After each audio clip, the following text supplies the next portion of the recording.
আসসালামু আলাইকুম, সবাইকে শুভেচ্ছা।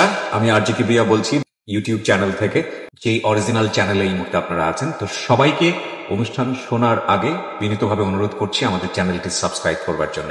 এখানে সাবস্ক্রাইব বাটনটি আছে, প্লিজ ক্লিক করবেন। পাশে একটা বেল বাটন আছে, বাটনটি অন করে নেবেন। সবার প্রতি রিকোয়েস্ট থাকছে। Thank you very much.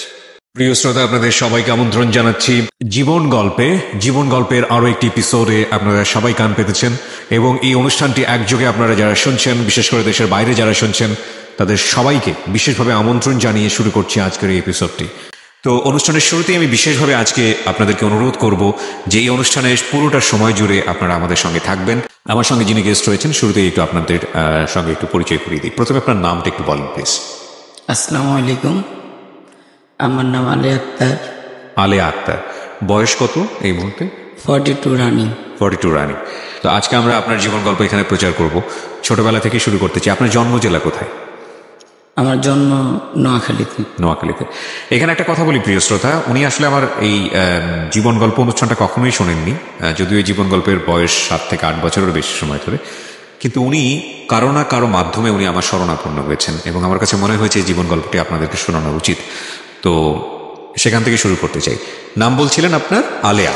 Alia Akter. Alia, শুরু করেন আপনি ছোটবেলা থেকে যেখান থেকে মনে আছে আপনি। আমার জন্ম ঢাকাতে। আচ্ছা। ঢাকাতে আমরা 5 ভাই বোন। আমার বয়স যখন 2.5 বছর, তখন আমার আব্বা আম্মা আমাদের আর্থিক অবস্থার কারণে আমাকে আমার নানু বাড়িতে রেখে আসে। আর্থিক অবস্থার কারণে বলতে? আর্থিক অবস্থা দুর্বল হয়ে। বাবা কি করতো তখন? আমার বাবা রিক্সা চালাইত। আপনি তখন মানে ভাই বোনদের মধ্যে কততম? 3 নম্বর। 3 নাম্বার। এবং আপনার আর্থিক সামহাও চালাতে পারতেছিল না, যে কারণে আপনাকে নানার বাসায় রেখে, মানে আপনার নানার বাসায় রেখে আসা হয়। আচ্ছা, খুব ছোটবেলা, নিশ্চয়ই আপনার মনে নাই? 2.5 বছর। 2.5 বছর মনে থাকার কথা না? হ্যাঁ, তারপর? ওই 2.5 বছর বয়স থেকে আমি আমার নানু বাড়িতে থাকি। ওখানে আস্তে আস্তে বড় হই। স্কুলে ভর্তি করে আমার নানু বাড়িতে আমাকে অনেক কাজ করতে হয়। গরু পালতে হয়েছে। তারপরে নানা ভাইয়ের সাথে কৃষি কাজ করতে হয়েছে। তারপরে সেগুলা বাজারে নিয়ে বিক্রি করতে হয়েছে। একটু বড় হওয়া যখন ক্লাস 2তে পড়ি, তখন আমার ছোট খালামণির বিয়ে হইল। আচ্ছা। সেই খালামণির বাসায়ও আমাকে অনেক কাজ করতে হইতো। আপনার খালামণির বাসায় পাঠিয়ে দিল আপনাকে? মানে না, খালামণির বাসা নানুর বাসা প্রায় পাশাপাশি ছিল। আচ্ছা। হ্যাঁ, এর মাঝে আবার আমাকে স্কুলেও যেতে হইতো। আচ্ছা। তো আস্তে আস্তে আমি যখন বড় হলাম, ক্লাস 5-এ উঠলাম, আমাকে গ্রামের বাড়িতে বিয়ে দিয়ে দিবে সবাই ধরল বিয়ে দেওয়ার জন্য। কিন্তু আমি বিয়ে করবো না বিদায় আমার কাকা আর দাদা দাদি আব্বা গ্রামে গেছে। তারা জানতো না যে আমি গাড়িতে লুকায় উঠে গেছি। ওইটা সিটের নিচে, পিছনে যে 5টা সিট থাকে, ওই 5টা সিটের নিচে আমি শুয়ে পড়ছিলাম। পিছনে যে সিটগুলো থাকে ওটার নিচে গোজা হয়ে শুয়েছিলাম। আচ্ছা। যাতে আমাকে না দেখে। যখন গাড়ি অনেক দূর আসলো, এক জায়গায় থামাইলো, তখন এসে আমি কাকাকে বললাম যে কাকা আমি বাথরুমে যাব। তখন তারা আমাকে দেখে যে আমি আসছি গাড়ির মধ্যে। তখন বাবা অনেক রাগ করলো যে এখন তুই চলে যাবি, ঢাকা যাবি, আমি এমনি চালাইতে পারি না, সংসার চালাতে পারি, তো এখন আবার কি করব। তখন আমি বললাম যে আমি ঢাকা গিয়ে মানুষের বাসায় কাজ করব, সমস্যা নেই, কিন্তু এই গ্রামে আমি থাকবো না। আমাকে এত ছোটবেলায় বিয়ে দিবে, আমি বিয়ে করব না। আর এখানেও আমার অনেক কষ্ট, আমার গরু পালতে হয়, এই সংসার দেখতে হয়, এখানে আমার অনেক কাজ করতে হয়, ও বাড়িতে কাজ করতে হয়। তো আমি আব্বাকে বললাম যে আমি এখানে থাকবোই না, চলে যাব। তা আব্বা আনবেই না। পরে আমার ছোট কাকা বলল যে আচ্ছা আগে ঢাকা যাক, যদি ওখানে ও না থাকতে পারে বা কিছু না হয় তখন আমরা আবার দেখবো নি, পরে লাগলে নিয়ে আসবো। এখন তো গাড়ি অনেক দূর চলে আসছে, তো ঢাকা চলে যাই। আচ্ছা। তো ঢাকা চলে আসলাম। আসার পরে আম্মা রাগ করলো যে চলে আসছো, আমার আব্বা আম্মার এখানে তো কেউ নাই, ওদেরকে দেখবে, আমার বোনটারও বিয়ে হয়ে গেছে, তো তুই চলে আসলি। আমি বললাম যে আমি ওইখানে থাকবো না, এখানে থাকলে খালি বিয়ের কথা বলে। তো এভাবে চলতেছে। পরে আমি ওই যে চাদরে ফুল উঠে না, জি, চাদরে ফুল উঠাতাম কখনো। ওই ঢাকাতে বসে? হ্যাঁ, ঢাকাতে। আচ্ছা, চাদরে ফুল উঠিতাম। এগুলো কি আপনি শিখেছিলেন কারো কাছ থেকে নাকি একা একাই যা পারতেন তাই করতেন? না, আমি গ্রামে ছোটবেলার থেকে হাতের কাজ পারতাম। আচ্ছা। তো ওখান থেকে ওনারা যাদের চাদর বা এই পাঞ্জাবি, তারা একবার একটু দেখাই দিছে যে এটা এইভাবে করতে হবে, এটা এখানে এখানে এই সুতা বসবে, এখানে এটা করতে হবে। তো ওভাবেই করে দিতাম। আচ্ছা। ওটা আমাকে একবার দেখাই দিলে আমি পারতাম যে এটা এভাবে করতে হবে। তো আমাদের বাসায় কারেন্ট থাকতো না, ছিল না। কুপি হারিকেনের আগুন দিয়ে দিয়ে রাত্রে 12টা 1টা পর্যন্ত অনেক কাজ করতাম। মাসে তখন ভালো টাকার কাজ করতাম, 3000 4000 টাকার কাজ করতাম এই হাতের কাজ। তারপরে একজন বলল যে আড়ঙের কাজ আছে, অনেক দাম পাওয়া যায়, 1 সুতার কাজ, যদি তুই করতে পারিস তাহলে আমি আড়ং থেকে কাজ এনে দিব। আমি বললাম যদি স্যাম্পল দেখাতে পারেন আমি করে দিতে পারবো। তো ওখান থেকে এক একটা চাদর করতাম, চাদর নিতাম 7000 5000 টাকা মজুরি দিত। 2টা বালিশের কভার, একটা চাদর, এটা হলো 1 সপ্তাহের ভরাট গোলাপ করতে হইতো। এক এক চাদরের কোনায় 5টা করে আর মাঝে 10টা, আর বালিশে করতে হইতো কোনোটা 4টা, কোনোটা 3টা, কোনোটা 5টা, ছোট ছোট করে।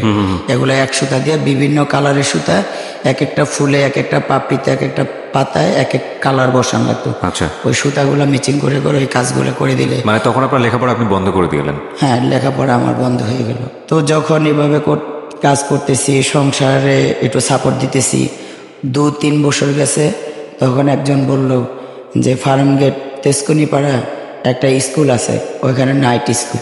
আচ্ছা। ওখানে বিনা পয়সা পড়ানো হয়। আচ্ছা। তুই ইচ্ছা করলে ওখানে গিয়ে পড়তে পারিস। তখন আমি বললাম যে আমি তো অত দূর চিনি না, বা ওই স্কুলে কীভাবে গিয়ে ভর্তি হইতে হয় আমি জানি না, আমাকে যদি নিয়ে যাস। কয়, ও বললো যে আমি তো ওখানে পড়ি, আমার সাথে যাস, গেলেই ভর্তি করে নেবে। আম্মাকে বললাম, আম্মা কিছুটা রাজি হলো, আব্বা মোটেই রাজি হলো না, যে না। আর আব্বা, আমি ওখান থেকে আসার পর আব্বা আমার সাথে ভালো করে কথা বলতো না। আচ্ছা। তো কথা বলতো না, আমি তাকে বিছনা করে দিলে সে ঘুমাতো। সে যখন যা দিতাম শুধু ভাত বেড়ে দিলে আব্বা খাইতো না, আমার সাথে কথা বলতো না। তো এটা নিয়ে আমার মনে অনেক কষ্ট, অনেক। আমার ছোটো বোনটাকে যখন আব্বা আদর করতো, টাকা দিত কোলে নিয়ে, তখন আমার কষ্ট লাগতো, আমি কান্না করতাম চুপে চুপে। আব্বা আমাকে কোনো হেল্প করতো না। তো মাকে বললাম, মা বললো যে নাইট স্কুল, রাত্রে, আবার অত দূর থেকে মেয়ে মানুষ, কিভাবে আসবি? আমি বললাম যে আমার জন্য চিন্তা করা লাগবো না, আমি সন্ধ্যার সময় যাব, এখান দিয়ে পুরান এয়ারপোর্ট দিয়ে হাঁটতে হাঁটতে যাব, ওই মাথায় বের হয়ে ওইখান দিয়ে ভিতর দিয়ে ঢুকে নাকালপাড়া ঢুকে তেজকুনিপাড়া, ওইখান দিয়ে ঢুকে আমি ক্লাস করে আসার সময় মেইন রোড দিয়ে আসবো, আগারগাঁও সারাপাড়া দিক দিয়ে হয়ে মেইন রোড দিয়ে আসবো, আপনি আমার জন্য চিন্তা করেন না। তো মা মেয়ে মানুষ দেখে অনেকটা ভয় পেল যে কি না কি হয়। তো আমি বললাম যে আমার জন্য কোনো চিন্তা করেন না, আমি তো একা আসবো না, অনেকে এখানে পড়ে, যারা যারা তাদের সাথে আসবো, আর না হলে আমার জন্য চিন্তা করবো না, আমি আসতে পারবো। আব্বা বললো, মা বললো আমি তো কোনো গাড়ি ভাড়া দিতে পারবো না। বলছে আমার কোনো গাড়ি ভাড়া লাগবে না, আমি হেঁটেই যেতে পারবো, হেঁটেই আসতে পারবো। কোথা থেকে হেঁটে যাবেন? তখন বাসা ছিল কোথায়? বাসা মণিপুর ছিল। মণিপুর বলতে ওই যে এখন যে হার্ট ফাউন্ডেশন 2 নম্বর থানা, ওখান থেকে এই ফার্ম গেট পর্যন্ত হেঁটে আসতে হবে। হ্যাঁ, হেঁটে আসতে। নাইট স্কুলে পড়াশোনা? Night school. জি। স্কুলটার নাম হলো UCP school, under people and children educational programmes. এই স্কুলটা অনেক কষ্ট করে তাদের রাজি করে স্কুলে যাওয়া শুরু করলাম। আমি হেঁটে যাই, হেঁটে আসি, ঝড়েও হেঁটে যাই, রোদ্রেও হেঁটে যাই, যত বৃষ্টি ঝড় তুফান হোক হেঁটে যাই, হেঁটে আসি। এভাবে করতে করতে ওখান থেকে 6, 7, 8 পর্যন্ত পড়াশোনা করলাম। আচ্ছা। 8 পর্যন্ত পড়ার পরে এই মিরপুর যে জার্মান টেকনিক্যাল, ওর কাছাকাছি হলো ইউসেফ টেকনিক্যাল, ওখানে আনলো আমাদেরকে কাজ শেখানোর জন্য। আচ্ছা। ওখানে 2 বছর কাজ শেখা। ওখানে গার্মেন্টস আছে, মেয়েদের জন্য নিটিংস আছে, তারপর টেলারিং আছে, ইলেকট্রনিক্স আছে, কিন্তু আমি কাজ বেছে নিলাম ইলেকট্রনিক্স। ওখানে 2 বছর কাজ শিখলাম। কাজ শেখার পর আমাদের চাকরি হলো 2093 সালের 1993 সালের আগস্টের 1 তারিখে আমরা সিঙ্গার জয়েন করছি। আচ্ছা। তো জয়েন করার পরে ওখানে চাকরি, আমার স্যালারি 10,000 টাকা হয় শুরুতেই? বাহ। 10,000 টাকা স্যালারি হয়। ওই যখন আমার চাকরি হয় তখন আমার খালু পাপা মারা যায়। খালু পাপা মানে? মানে আমার খালার হাজব্যান্ড আর কি। আচ্ছা।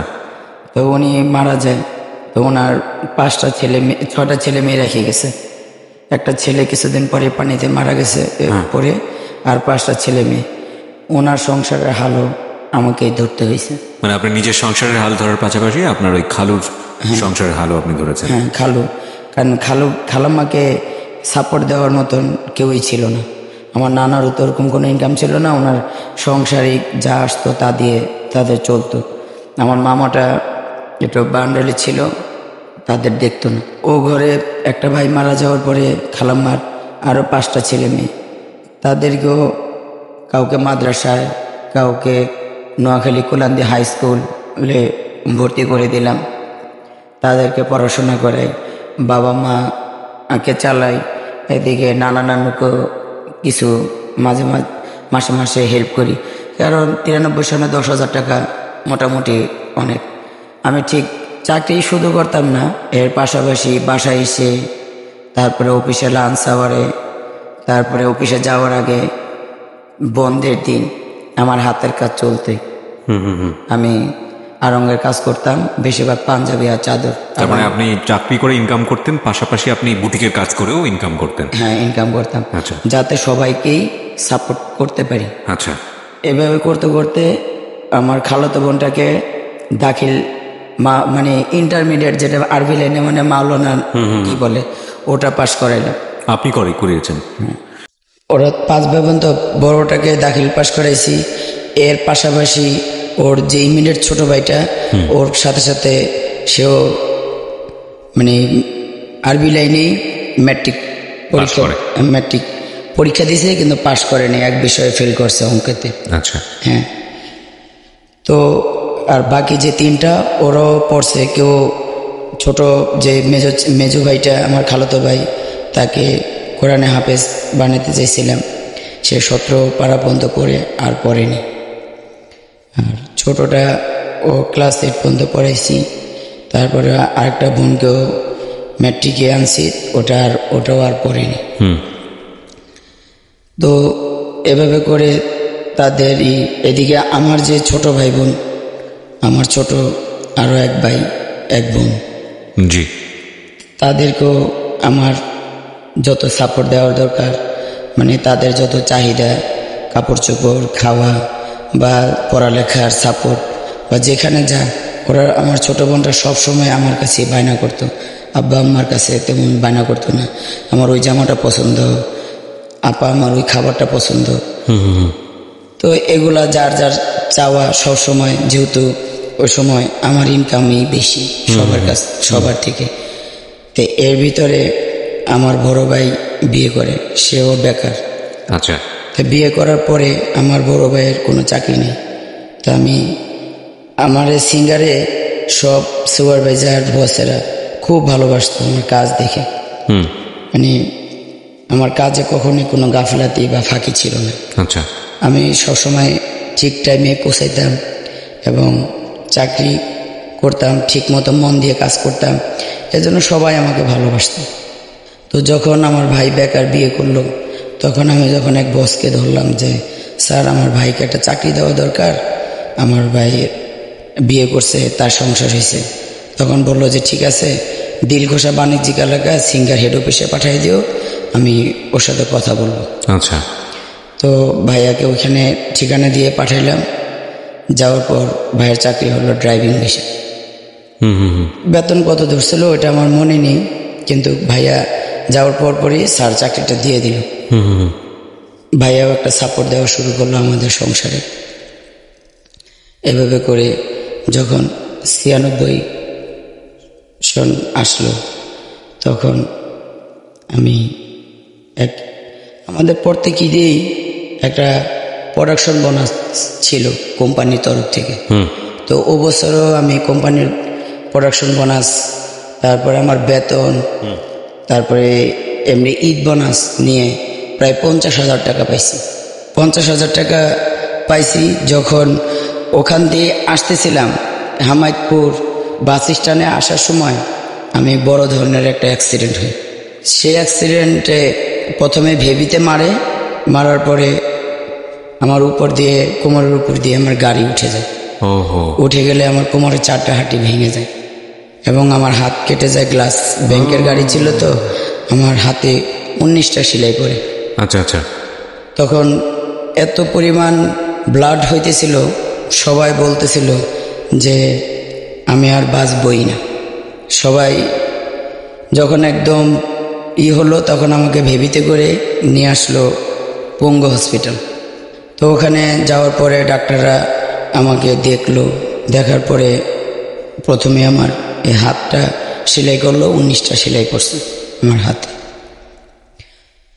তো ওনারা এক হাতে, আমার অনেক ব্লাড চলে গেছিল, এক হাতে স্লাইন আর এক হাতে ব্লাড কালেকশন করলো। আমার ব্লাড গ্রুপ বি পজিটিভ, পরে ব্লাড দেওয়া শুরু করলো। তো প্রায় 16-17 ঘন্টা পার হয়ে গেল, কিন্তু আমার ইউরিনের পরিবর্তে শুধু ব্লাডই আসতেছিল। তো ডাক্তাররা বলল যে যদি এভাবে ব্লাডই আসতে থাকে, 24 ঘন্টার ভিতরে যদি ওনার ব্লাড না বন্ধ হয়, শুধু ইউরিন পাস না হয়, শুধু ব্লাড যেতে থাকে, তাইলে ওনাকে আমাদের কোনোভাবেই বাঁচানো সম্ভব না। আর আমি এমনভাবেই অ্যাক্সিডেন্ট হয়েছিলাম, আমার মুখে কি আকৃতি কোনো দেখার কোনো কায়দা ছিল না। আমার মুখে কোনো চামড়া ছিল না, ভুরু ছিল না, নাক ফেটে গেছিল, এই যে কপাল ফেটে গেছে, আমার সব মানে একদম বিকট চেহারা হয়ে গেছিল। তো ডাক্তাররা সবাই বলতেছে যদি ওনার ব্লাড বন্ধ না করা যায়।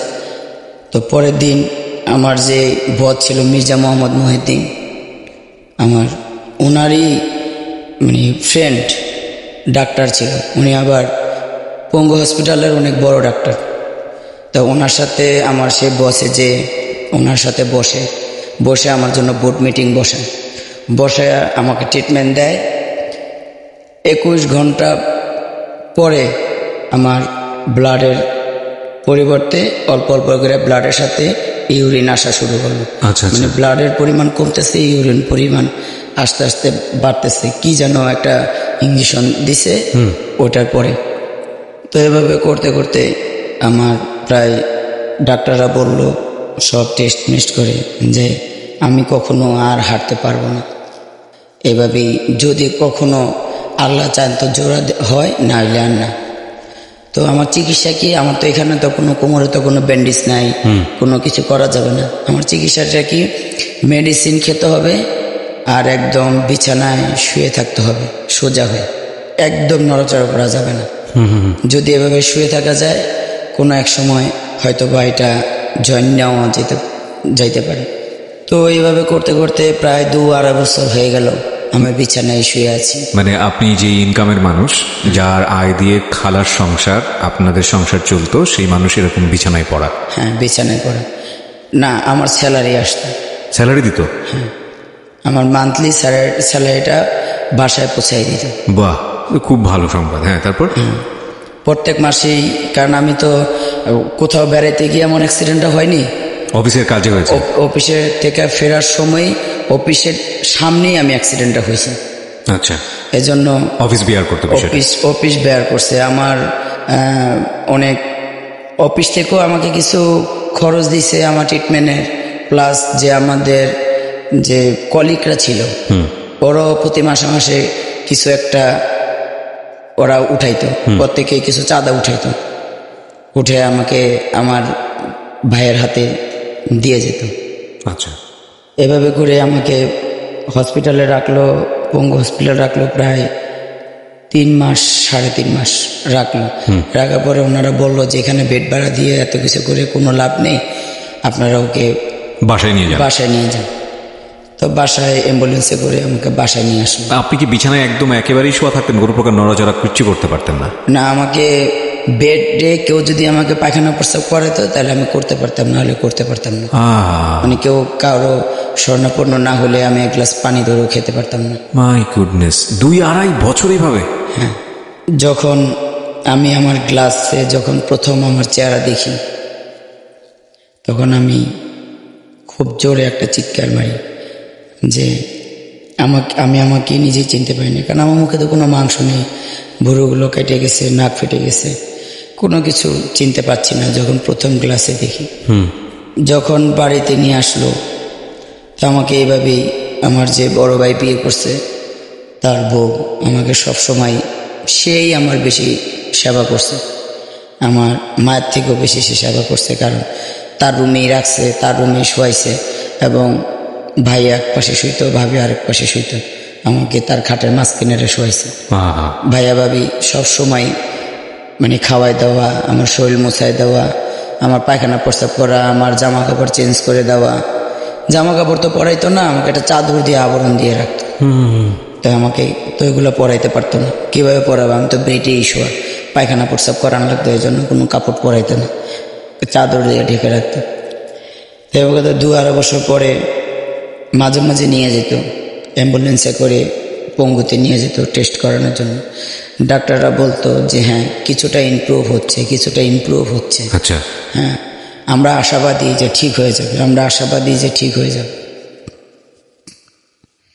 তো আমি এভাবে করে যখন 2.5 বছর প্রায় হলো, ডাক্তারদের এখানে আসলাম। ডাক্তাররা বললো যে এখন মোটামুটি সুস্থ, হাঁটতে পারবে, কিন্তু কারো কাঁধে ভর দিয়ে, কোনো ট্রেস না, ওই যে ট্রেস দেওয়া যাবে না, কারো কাঁধে ভর দিয়ে ট্রেস ইউজ করা যাবে না। বুঝতে পেরেছি। দুইজনে কাঁধে ধরবে, এই 1 মিনিট, সকালে 1 মিনিট, দুপুরে 1 মিনিট, বিকালে 1 মিনিট, 1 মিনিটের বেশি না, ঘরে ধরে 1 মিনিট, ওই ঘরের ভিতরে, বাইরে না, উঁচু নিচে জায়গায় না, সমান জায়গায়। আচ্ছা, এভাবে করে 6 মাস ওকে প্রতিদিন 1 মিনিট 1 মিনিট করে করবে। পরে আল্লাহর রহমতে 6 মাস করার পরে এই পঙ্গুতে আমাকে নিল না, ওখানকারই যে ডাক্তার ছিল ওনার চেম্বারে নিয়ে গেল, ডাক্তার মেহেদি। ওনার এখানে নেওয়ার পর উনি সব চেক টেক করলো, সব টেস্ট করলো, করার পরে বললো যে এখন ভালোই আলহামদুলিল্লাহ, তবে ওনাকে কখনো বিয়ে শাদী দিয়েন না। কখনো বিয়ে শাদী দিয়েন না? না। আচ্ছা, উনি যদি বিয়ে শাদী দেন ওনার সমস্যা হবে। এই সমস্যাটা কি সমস্যা সেটাই বলেছিল? হ্যাঁ, বলছে যে উনি কখনো স্বামী স্ত্রী সঙ্গ করতে পারবে না, মানে স্বাভাবিক যে সম্পর্কটা সেটা হতে পারবে না। হ্যাঁ, সেটা করতে পারবে না। তো এটা বলার পর তো আমি কি করব, সবাই নিয়তিকে তো মেনে নেয়, আমিও নিয়তিকে মেনে নিয়ে আস্তে আস্তে একটু সুস্থ হয়ে আবার কাজে জয়েন করি। সিঙ্গারি জয়েন করেন? হ্যাঁ, সিঙ্গারি আবার জয়েন করি। যখন আমার জয়েন করার পরে 6 মাস পর আমাদের এলাকারই একটা ছেলে, ওদের বাড়ি বরিশাল পটুয়াখালীতে, কিন্তু ওর ছোট ভাইয়ের বাসায় বেড়াতে আসছিল আমাদের পাশেই, ওরা ভাড়া থাকতো। সেখানে আসার পরে ওই লোকটা আমাদের বাসায় বিয়ের কথা বলছে। এখন ছেলেটা ভালো না, একটু 2 নাম্বারই কাজ করতো, তো যার জন্য আমাদের বাসা থেকে কেউ বিয়ে দিবে না। এর ভিতরে আমার আবার যে বড় ভাই, তার ওয়াইফের আবার গল ব্লাডারের ব্যথা উঠছে, 10 নম্বর জেনারেল হসপিটালে ভর্তি করছে। আমি ওখানে গেছি, ভাবি সরাসরি অফিস থেকেই ভাবিকে দেখতে হসপিটালে আসছে, ভাবির অপারেশন। তো ভাবির অপারেশন হলো রাত্রে, আমি ভাবির কাছেই ছিলাম। সকালে যখন আমি অফিস থেকে যাচ্ছি 10 নম্বর গোলচক্কর যাওয়ার সময়, ওই লোকটা ঢাকা ভার্সিটির যে শামীম আহমেদ, শামীম ছিল না এক সময়, খুব নাম করা, ওনাকে নিয়ে আরেকটা লোক নিয়ে, আর ওই লোকটা আমাকে আসছে এসিড আর পিস্তল ঠেকায় আমাকে, আগে এখন তো মিশুক চালালো, আগে ভিভি ট্যাক্সি চলতো না, সেই ভিভি ট্যাক্সিতে করে আমাকে 2 দিকে 2 জনে ধরে উঠায় নিয়ে গেল একদম নারায়ণগঞ্জ। আপনাকে নিয়ে গেল? হ্যাঁ, নারায়ণগঞ্জ নিয়ে গেল এক মহিলা মাস্তানের বাসায়, ওই মহিলাও মাস্তান। ওইখানে নিয়ে যাওয়ার পরে ওরা আমার সাথে অনেক করে জোর করে এক কাজে এনে কাজীর মাথায় পিস্তল ঠেকাইয়া, তো আমি তো হাওয়া করে চিৎকার করে কাঁদতেছি, আমি বাড়িতে যাব। আপনি বলতেছিলেন ওই সময় যে আপনার এমন কিছু শারীরিক সমস্যা আছে যেখানে? সব বলছি। বিশ্বাস করেন না? বিশ্বাস করে না। বিশ্বাস করছে, বলছে অ্যাক্সিডেন্ট হয়েছে, ভালো হয়ে গেছে, এটা কোনো সমস্যা না। পরে ও নিয়ে গেল, বলল যে ও বলতো যে আমি মনে মনে এরকম একটা সুন্দর লম্বা চূড়া এরকম একটা মেয়ে খুঁজছি, আমার তো অবশ্যই এখন আমার গায়ের রং কালো হয়ে গেছে, আমি একদম হলুদ ফর্সা ছিলাম, অনেক সুন্দর ছিলাম। তো ছেলেটার নাম কি ছিল? হ্যাঁ, ছেলেটার নাম কি ছিল? ছেলেটার নাম ছিল রফিকুল ইসলাম সবুজ। সবুজ, আচ্ছা। তারপর তো ওখানে আমাকে নিয়ে গেল, নিয়ে যে সেই ওই ইকে নিয়ে কাজীকে আইনলো, কাজী বিয়ে পড়াবেই না, গার্জিয়ান চায়, বাবা মা চায়। আমার কান্নাকাটি দেখে ওনারও মায়া হলো, আমাকে সে বিয়ে করাবেই না। পরে পিস্তল ঠেকায় ওই লোকটাকে বলল যে শালার বেটা, শালা তোরেই মেরে ফেলাম, তুই বিয়ে করা। পরে তো উনি অনেক করে বিয়ে করাইল। বিয়ে করানোর পরে ওখানে আমাকে 3 মাস আটকায় রাখ 3 মাস আমাকে ওখানে যখন আটকায় রাখলো, এদিকে আব্বা আম্মা ভাই বোন সবাই আমাকে খোঁজাখুঁজি করে, আমি কোথায় আছি, কিভাবে আছি, সবাই সবভাবে খোঁজে, কোনোভাবেই পায় না। তো ওনারা খুঁজতে খুঁজতে কী করবে, 3 মাস পর যখন আমি বাসায় ওই আমাদের পাশের বাড়িতে যে ওর ছোটো ভাই ভাড়া থাকে, ওদের বাড়িতে আমাকে নিয়ে আসলো। নিয়ে আসার পরে আব্বা আম্মা ভাই বোন সবাই জানলো যে আমি ওখানে আছি বা ওখানে আসছি। তো ওনাদের ধারণা, এখনও অবধি ওনাদের ধারণা যে আমি মনে হয় আমার বিয়ে হবে না, ডাক্তাররা বলছে বিয়ে দিতে না। ওনাদের ধারণা আমি ওই লোকটার সাথে চলে গেছি নিজ ইচ্ছায়। আসলে না, আমি যাইনি, আমাকে উঠায় নেওয়া হয়েছে, এটাই সত্য। আদৌ বাবা মাকে বিশ্বাস করাতে পারি নাই যে আমি যাইনি। যাকে আমি দেখি নাই, কখনো চিনি না, তার সাথে আমি কিভাবে প্রেম করব আর কিভাবেই যাব। যাই হোক, ওখানে আসলো। আনার পর আমাদের ওখানে তার সাথে তো আমার ওই 3 মাসে কোনো কথা হয় নাই, বা স্বামী স্ত্রীর যে সম্পর্ক সেটাও হয়নি।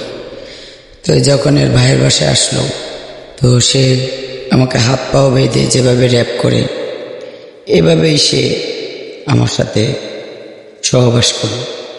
তো সহবাস করার সময় আমার অনেক ব্লিডিং হইতেছিল। তো তখন তার ছোটো ভাইয়ের বউকে আর ছোটো ভাইকে ডাকলো। পরে আমাকে হসপিটালে নিয়ে গেল।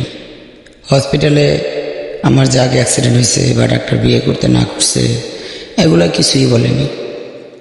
বলল যে ফার্স্ট টাইম তো, তাই এই অবস্থা।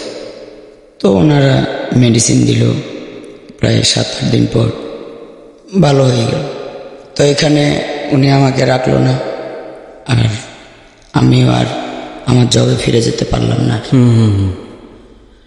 উনি আমাকে এখান থেকে নিয়ে গেল সে বরিশাল। তো মানে বাবা মাও তখন আপনাকে কোনো সাপোর্ট দিচ্ছে না? না, বরিশাল নিয়ে গেল। তো বরিশাল নিল, ওখান থেকে ও আমাকে সবসময় চোখে চোখে রাখে। যখনই আমি বলি চলে যাব, তখন ও বলে যে আমার বড় ভাইয়ের একটা মেয়ে হয়েছে স্বর্ণালী। তো বলে যে তোমার ভাইয়ের মেয়েটারকে আমি চুরি করে নিয়ে বিক্রি করে দেব যদি তুমি চলে যাও। হ্যাঁ, আর তোমার যে ভাই, সে তো আমাদের এখান দিয়ে, আমাদের আড্ডাখানার এখান দিয়ে যায়, তো ওখান দিয়ে ওর ধরে ওর পাও 2টা কেটে দিব। মানে ও কি খুব মাস্তান ছিল? ডাক সাইডে মাস্তান ছিল। ও সব রেকর্ডই খারাপ ছিল, কোনো রেকর্ডই ওর ভালো ছিল না। ও নেশা করতো, হিরোইন খাইতো, ছিনতাই করতো, সব ধরনের খারাপিও ছিল। শুধু আপনি সুন্দর দেখতে, এই কারণে সে তার চোখে পড়েছেন, যে কারণে সে এই কাজটা করেছে। জি, এটা বলার কোনো মানে আমি অস্বীকার করছি না যে ভদ্রমহিলা কত সুন্দর ছিলেন ওই সময়টাতে। মাশাআল্লাহ, আল্লাহ প্রত্যেকটা মানুষকে সুন্দর করে তৈরি করেছেন, এ ব্যাপারে কোনো সন্দেহ নেই। আপনি আমার 8 মাস আগের পিক দেখলে এখন চিনবেন। এবং ভদ্রমহিলা আসলেই অনেক বেশি সুন্দর। তার একটা উদাহরণ আছে। আজকে ওনার গল্পের কোনো একটা পর্যায়ে ওনার মেয়ে আজকে এখানে যুক্ত হবে। উনি মাত্র ইন্টারমিডিয়েটে পড়ছে, এবং ওনার মেয়েকে দেখলে কিছুটা টাচ পাওয়া যায়, কারণ ওনার চেহারার আদলে ওনার মেয়ের চেহারা। এবং মাশাআল্লাহ, শি ইজ রিয়েলি বিউটিফুল। এবং আপনি চিন্তা করে দেখেন, এইরকম সুন্দর একটা মেয়ে যে গার্মেন্টসে কাজ করছে ওই সময়, ওনার মেয়েকে দেখলেও যদি আপনি কিছুটা একটু টাচ আঁচ করতে পারবেন যে ওনার সৌন্দর্যের ব্যাপারটা, সে এরকম একটা মাস্তানের চোখে পড়েছে। এবং তাহলে কি হতে পারে? তারপরে মেরে ফেলার হুমকি দিচ্ছে। হ্যাঁ, উনি আমাকে বরিশাল নিয়ে গেল। তো সেখানে আমাকে রাখলো। আমি যখনই বলি চলে যাব, তখনই উনি আমাকে এই হুমকি দেয়। ওনার গ্রামের বাড়ি বরিশাল, ওখানে তো আমাকে কেউই চিনে না। আমি ওনার সুবাদই তো গেছি। তো উনি করে কেউ ওখানে গিয়ে উনি বিভিন্ন নেশাপানি করে, তারপরে জুয়াও খেলে। তো একদিন রাত্রে 2:30 বাজে, উনি আসে না, আমি রুমে একা একা বসে আছি। তো উনি আসার পরে আমি যখন ওনাকে বললাম যে আপনি যেভাবে এগুলা করতেছেন, আমি এখানে কার দৌলতে আছি, আপনি আমাকে যেভাবে বিয়ে করেন, আমি তো আপনার স্ত্রী বর্তমানে, তো আপনি একে খারাপ কাজ করেন। আমি আপনাকে বলছি চলেন আমরা গার্মেন্টসে চাকরি করি, বা আমি যে সিঙ্গার চাকরি করতাম, আমার সিঙ্গার চাকরি করতাম, এটা গার্মেন্টস না, এটা সিঙ্গার ইলেকট্রনিক, যেটা কালার টেলিভিশন বিসিটি আগে হইতো বিসিপি, সেটাই আমি বানাইতাম। কালার টেলিভিশন, কালার সেট করা, তারপরে পার্টস করা, তারপরে মানে আমরা যে টিভিটাই তৈরি করতাম, ওইটাতে আমি চাকরি করতাম, এটা গার্মেন্টস না। হ্যাঁ, তো ওকে বলতাম যে চলো আমরা তোমাকে একটা গার্মেন্টস, আপনাকে একটা গার্মেন্টসে ঢুকিয়ে দেবো, আর আমি যাই দেখবো আমার ওই চাকরিটা আছে কিনা, যদি না থাকে তাহলে আমরা দুজনেই গার্মেন্টস চাকরি করবো। চলো, কে খারাপ পথ চায়, সবাই ভালো পথ চায়, ভালোটা চায়। তো এইভাবে করে উনি কোনোভাবেই বুঝতো না। তো একদিন রাত্রে এরকম 2:30-3টা বাজে, আমার কাছে অনেক অস্থির লাগতেছিল। তো যখন অস্থির লাগতেছিল আমি বসেছিলাম, তো আমার যে কেমন লাগতেছিল আমি বলতে পারতেছিলাম না। যখন উনি আসলো, ওনাকে আমি একটু রাগ হয়ে বললাম যে আপনার এখানে আসছি, সবাই ঘুমিয়ে আছে, আমি আপনার জন্য বসে আছি, আমার শরীরটাও ভালো লাগতেছে না। কেন লাগতেছে না আমি বলতে পারতেছি না, আমি আর শরীর অনেক খারাপ। তো ওনাকে এরকম 2-3 বার যে আপনি তাস খেলেন, এটা করেন, জুয়া খেলেন, অথচ আপনার স্ত্রীর সম্পর্কে আপনি কোনো খবর নেন, এইভাবে কি আপনি রাতের পরে। উনি করলো কি, একটা লাঠি আর একটা কাঁচি, ওই যে এই গরুর ঘাস কাটে না, সে কাঁচি আর লাঠি, আগে প্রথমে কতক্ষণ লাঠি দিয়ে আমাকে ইচ্ছা মতন বাইরে এলো, সেই লাঠিটা ভেঙে গেল। ভেঙে যাওয়ার পরে ওনার হাতের কাছে একটা কাঁচি পেয়েছে টেবিলের উপরে, মনে হয় আমার ভাসুর বা কেউ গরুর ঘাস কেটে এনে ওইখানে রাখছে। সে ওইটা দিয়ে আমাকে পিটানো শুরু করলো। এমনভাবে পিটাইতেছে, পাশের রুম থেকে পাশের অন্য চাচা শ্বশুর, চাচা দেবররা, তারা ঘুম ভেঙে দরজা বাইরেতেছিল, কেউ হইছে রে, কেউ হইছে। তো উনি আমাকে এমনভাবে মারলো, আমার পুরা শরীর দিয়ে কাচির যে আল ধারগুলো আমার পিঠে, শরীরে, ঘাড়ে, মুখে, হাতে বিভিন্ন জায়গায় লেগে কেটে রক্ত ছিঁড়ছিড় করে পড়তেছিল। তো আমার বড় ভাসুরের ওয়াইফ আসলো, ভাসুর আসলো, এসে এরে দৌড়ান দিল, বের হয়ে গেল। পরে আমাকে বিভিন্ন জায়গায় মলম টলম দিয়ে এগুলো ভালো করলো।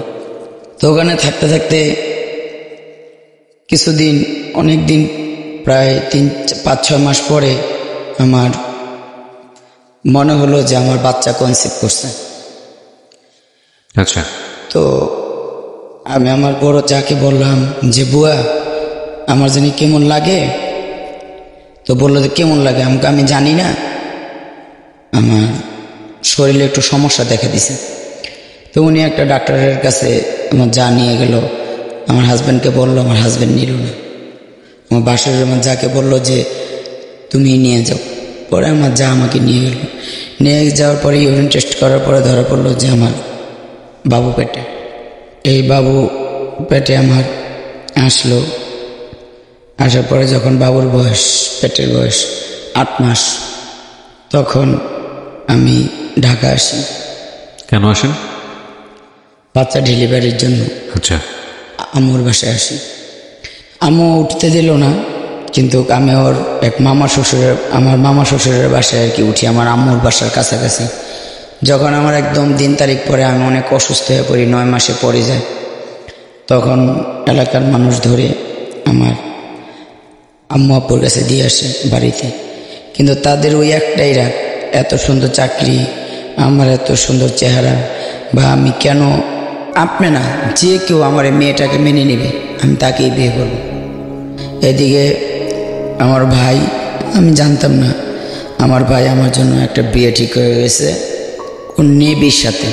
তো ভাই আবার ঝালকাঠি গেছে তার ওয়াইফকে নিয়ে, আমার ভাই শ্বশুর বাড়ি ঝালকাঠি। তো ভাই আবার এটা কাউকেই বলে যায়নি যে আমার বিয়ে ঠিক করে গেছে, এসে বিয়ে দিবে বা কিছু। তো এটা জানতাম না। তো ভাই আমার এখানে উনি যখন মাগরিবের পরে আবার আসলো, তো উনি আবার বলল যে আমি মেয়েটাকে আরেকবার দেখব, আমার কথা বলল। তো আমি গেলাম, যাওয়ার সময় আমার বোনটাকে নিয়ে গেলাম, যে বোনটা আজকে আসলো, আমরা তো দুইটাই বোন, এই বোনটাকে নিয়ে গেলাম। তো উনি মার্কেট করে নিয়ে আসলো শুক্রবার দিন, জুম্মার নামাজের পর ওনার সাথে আমার বিয়ে হলো। আচ্ছা, ওনার ফ্যামিলির দিক থেকে কেউ ছিলেন নাকি শুধু কেউই ছিল না, শুধু উনি? আমার ফ্যামিলির দিক থেকে কেউ ছিল না, খালি ছোট বোনটা ছিল। আচ্ছা, মা বাবা বা ভাই বোন কেউই ছিল না, শুধু ছোট আমার বোনটাই ছিল। আচ্ছা, আর কেউই ছিল না। তো বিয়ে হলো। উনি বিয়ের দিন একটা কথাই বলছে যে আমি যেখানে রাখবো সেখানেই তুমি থাকবে। আমার ফ্যামিলির সাথে বা আমার ছেলে মেয়ে বা আমার আত্মীয় স্বজনের সাথে আমায় কখন তোমাকে মিলিয়ে দেব সেটা আমার ব্যাপার। তুমি কাউকে আমি না বলা পর্যন্ত আমার কোনো আত্মীয় স্বজন বা কারোর সাথে তুমি যোগাযোগ করার চেষ্টা করবে না বা দেখার চেষ্টা করবে না। কারণ আমার একটা ছেলে আর একটা মেয়ে, তারা পড়াশোনা করতেছে। তাদেরকে আমি সৌদি আরব নিয়ে গেছি, তাদেরকে ওখানে পড়াশোনা করাইছি, ওখান থেকে হজ করাইছি, এখানে নিয়ে আসছি। সব মিলিয়ে জিলে ওরা আমার অনেক স্বপ্ন, অনেক আশা, ওদেরকে আমি অনেক বড় করবো। মানে আপনাকে যে বিয়ে করেছে সেটা উনি আগের ফ্যামিলিতে জানায়নি, পুরো বিষয়টা গোপন রেখেছে এবং এটা আপনি মেনেও নিয়েছেন? হ্যাঁ, কিন্তু গোপন রাখছে বলতে উনি বলছে আমার স্ত্রীর অনুমতি দিয়েছে, ওই যে একটা অনুমতি পেপার আমাকে। না, সেটা আপনি লিগেলি হয়তো আপনি মনে করছেন ঠিক আছে, এটা বৈধভাবে ঠিক আছে, কিন্তু ওনার ফ্যামিলির সাথে ডিসকাস করা, ওনার ফ্যামিলির সাথে এগুলো উনি কিছু করে কাউকে জানানো যাবে না, সময় অনুসারে আমি জানাবো। আমি জানাবো। এখন জানাইলে আমার ছেলে মেয়েগুলার পড়ার ব্যাঘাত ঘটবে, তাদের মন মানসিকতা নষ্ট হবে। আর এটা আমরা স্বামী স্ত্রী মিলেই এটা ডিসিশন নিয়েছি। আচ্ছা, আমার স্ত্রী বলছে এখন কাউকে জানানোর দরকার নেই, যখন জানাতে হবে আমি নিজেই জানাবো। মানে আপনি যে ঘটনাটা বললেন, বিয়ের যে ঘটনাটা, মানে সেকেন্ড যে বিয়ে, হাসানুল্লাহ সাহেবকে বিয়ের যে ঘটনাটা, এটা কি আপনার মেয়ে জানে যে ঘটনা যেভাবে বিয়েটা হয়েছিল? এমনি জানে যে ওই যে মাঝে মাঝে যে আমার হাজবেন্ডকে বকাবকি করতাম, কিন্তু গল্প কখনো তাকে বলা হয় না। আমি চাচ্ছি আপনার মেয়ে এখন আপনার পাশে বসুক, তার কাছ থেকে আমার কিছু জানার আছে প্রয়োজন অনুসারে, আপনার যদি কোনো আপত্তি না থাকে। না, কোনো আপত্তি নেই। এমনি তো একটু জেট মোটামুটি, মানে ওই যে আমার হাজবেন্ডের সাথে যখন রাগ করতাম, মানে অনেক পরে এসে তো ঠিক আছে। তাহলে মানে আপনার যদি কোনো আপত্তি না থাকে, আপনার বলতে যদি কোনো সংকীর্ণতা বোধ না করেন, তাহলে আপনার মেয়েকে আমি নিয়ে আসতে চাই স্টেজে। ঠিক আছে। তো আপনি যে গল্পটা বলছিলেন সেটা হলো যে সেখানে আমি যাওয়ার আগে ওকে একটু পরিচয় করাই দিই। আপনার নামটা বলেন একটু প্রথমে প্লিজ। আমার নাম জানাতারা বর্ষা। জানাতারা বর্ষা। বর্ষা এখন কি করছেন? মানে পড়াশোনা বা কোনো কিছু? হ্যাঁ, পড়াশোনা করতেছি। কিসে পড়ছেন? ইন্টারে পরীক্ষা দিলাম, আর হচ্ছে নার্সিংয়ে পড়তেছি। নার্সিংয়ে পড়ছেন, ওকে। আপনার মার যে জীবন গল্প এখন পর্যন্ত যতটুকু গেছে, যতটুকু আপনি অনেক কিছুই জানেন না আপনার মা কথা অনুযায়ী। এখন থেকে ততটুকু আপনি অনেক কিছুই জানেন না যেটা আপনি জানবেন, এবং আপনাকে আমার কিছু কিছু বিষয়ে জিজ্ঞাসা করার আছে বা প্রয়োজনে আপনার সাপোর্টও লাগবে। সো আপনার এতে কোনো আপত্তি নেই তো? না। ওকে, ফাইন, ঠিক আছে। আপনি বলেন, আপনি যেখানে বলছিলেন যে বিয়ে শাদী করলো হাসানুল্লাহ সাহেব আপনাকে, শুক্রবার দিন আমার বিয়ে হলো। শুক্রবার দিন বিয়ে হলো, তারপর কি হলো? শুক্রবারে জুমার নামাজ পড়ে আমার বিয়ে হলো। তারপরে যে আমার যে কাজী সাহেব ছিল আর যে হুজুর ওই যে কাকা ছিল, ওনাকে বললো কি যে আমাকে একটা কোরআন শরীফ দেন। কে বললো এটা? আমার হাজব্যান্ড মোহাম্মদ আহসানুল্লাহ। আমাকে একটা কোরআন শরীফ দেন। তো আমি বললাম, তো উনি হুজুরে আর কাজী সাহেব ওনাকে কোরআন শরীফটা দিল। উনি কোরআন শরীফটা সামনে রাখলো, কাজী সাহেবের হাতের উপরে কোরআন শরীফটা আর আমার হাজব্যান্ডের উপরে কোরআন শরীফ। আমার বোন সামনে বসা, আরও যারা ছিল তারা সামনে বসা। তো উনি কোরআন শরীফে হাত দিয়ে বলল যে তুমিও হাত দাও। তা আমার এক হাত উপরে, ওনারও এক হাত উপরে। উনি আমাকে বলল যে তুমি কথা দাও আমার সম্পদ তুমি কাউকে দিবে না। আপনার সম্পদ কাউকে দিবে না বলতে? বলতেছি জি, আমার সম্পদ তুমি কাউকে দিবে না। উনি আর উনি বলল আমি তোমাকে জীবনে কোনো দিন ছাইড়া যাব না। কথা দিল কোরআন শরীফে হাত রেখে? হ্যাঁ, কোরআন শরীফে হাত রেখে। আমি বললাম ওনাকে যে আপনি তো আমাকে শুনছি আপনার অনেক বাড়ি আছে, গাড়ি আছে, টাকা পয়সা আছে, আপনার স্বর্ণ অলঙ্কার আছে, কিন্তু আপনি তো আমাকে 4 আনা ওজনের একটা চেন দিয়েছেন, তা আমাকে তো আর কিছু দেন নেই। তা আমি আপনার সম্পদ কাকে কি দিব? আমার তো কোনো সম্পদই নেই। রাইট। হ্যাঁ, তো উনি বলল যে সবচেয়ে বড় সম্পদ হলো তুমি আমার। ওকে, ভদ্রলোকের সাথে আপনার বয়সের ডিফারেন্স কত ছিল? সরি, আমি যা ভেবেছিলাম তার থেকে এত বেশি রিভার্স করেছে যে হাসতে বাধ্য হচ্ছে আর কি। আপনার সাথে ওনার বয়সের পার্থক্য কত ছিল? উনি একজন ফ্রিডম ফাইটার, তাহলে বুঝতেই পারতেছেন ওনার সাথে আমার বয়সের ব্যবধানটা কত দূর হতো। আচ্ছা, না কিন্তু ফ্রিডম ফাইটার তো অনেক অল্প বয়সে অনেকে আছে, এই জন্য জিজ্ঞেস করছিলাম। ওনার এখন 65 রানিং, আমার 42, তার মানে 20-এর অধিক গ্যাপ। তারপর যখন উনি বলল যে তুমি আমার সবচেয়ে বড় সম্পদ, জি, তুমি অনেক সুন্দরী, তোমাকে যে কেউ আমার ফ্রেন্ড সার্কেল বা যে কেউ দেখে তোমার, মানে বিয়ের আগে সে মোটামুটি একটা আতঙ্কে আছে আর কি, যেটা সেই একটা ওয়াদা করে নিল আর কি। হ্যাঁ, ওয়াদা করে নিল। তারপরে মনে করেন উনি আমাকে যখন বলল, তা আমি বললাম যে আচ্ছা ঠিক আছে, আমি ওনার সাথে। কত সালে বিয়ে করলেন মনে আছে? 2000 সালে। 2001-এ, মানে আজ থেকে 18-19 বছর আগের গল্প। হ্যাঁ।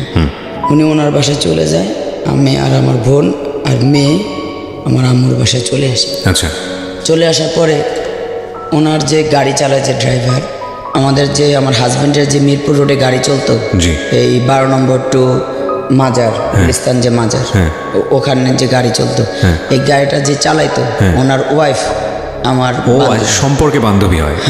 আচ্ছা আচ্ছা। তো ওই বান্ধবীর বাসায় আমার হাজব্যান্ড প্রায় আসতে যাইতো ওই ড্রাইভারের কারণে। তো যখন সেদিন আমি যাই তার বাসায়, আমি মাগরিবের আজান হয়, আমি তার বাসায় যাই, আমার ওই বান্ধবীর বাসায় গিয়ে আমি দেখি আমার বান্ধবী ওন্না ছাড়া বসে আছে। আমাকে দেখে আমার বান্ধবী ওন্না টান দিল। ঠিক তাৎক্ষণিকভাবে আমি তাকে কিছু বললাম না, কিন্তু সেটা আমার মেমোরিতে অনেক লাগছে। আপনার হাজবেন্ড ছিল ওখানে? হ্যাঁ। আপনার হাজবেন্ড ওখানে আছে আপনি জানলেন? জেনে গিয়েছিলেন নাকি? না, এমনিতেই গিয়েছিলেন? আমি এমনিতেই গেছি।